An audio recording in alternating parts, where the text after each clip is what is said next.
Salve fratres, ada argumen lama yang terus didaur ulang. Katolik itu beda dengan Katolik Roma.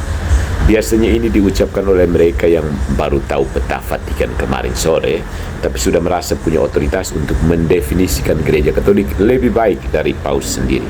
Katanya gereja Katolik yang sejati itu tidak harus berpusat di Roma. Ya, persis seperti mengatakan kerajaan Inggris tidak harus tunduk pada Ratu Inggris. Menarik. Kalau tak ada pusat, tak ada kesatuan. Dan kalau semua orang bisa klaim diri sebagai Katolik tanpa persekutuan dengan Roma, maka kita bukan lagi berbicara tentang gereja, tapi tentang franchise waralaba rohani. So, mari kita coba jelaskan secara netral apa itu Katolik Roma. Kamu sudah tahu bahwa istilah ini diciptakan oleh Protestan Anglikan ya, tapi kemudian diserap oleh orang Katolik sendiri. Istilah gereja Katolik Roma seringkali digunakan dalam dua konteks.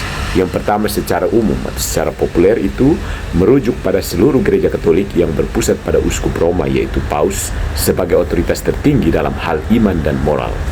Dalam konteks ini, ingat konteks ini, Katolik Roma hanyalah sebutan lain untuk gereja Katolik sejati yang bersifat universal. Katolik, Katolikos, menyeluruh. Begitu. Yang kedua secara khusus menyangkut ritus liturgis.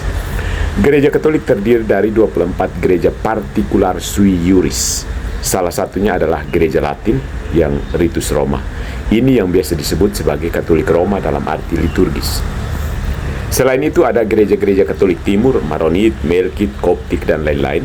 Tapi semuanya tetap satu dalam iman, sakramen, dan persekutuan dengan Paus di Roma. Jadi jika seseorang berkata Katolik beda dengan Katolik Roma, maka yang bersangkutan itu salah secara sejarah jika maksudnya memisahkan Katolik sejati dari Roma, karena sejak Konsili Nicea 325, pusat kesatuan gerejawi telah diakui pada tahta Roma. Kemudian dia juga akan salah secara eklesiologis jika menganggap semua gereja independen bisa mengklaim diri Katolik tanpa persekutuan dengan Paus. Dan salah secara terminologis jika tidak membedakan antara struktur yuridis gereja universal dan ritus liturgis.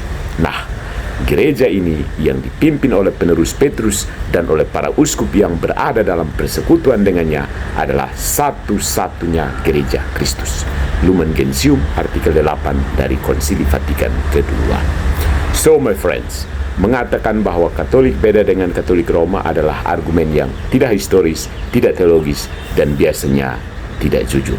Mereka ingin mengklaim nama Katolik, tapi menolak otoritas Paus, sakramen Ekaristi yang sah, dan tradisi suci. Seperti seseorang yang mengaku punya SIM, tapi menolak seluruh aturan lalu lintas.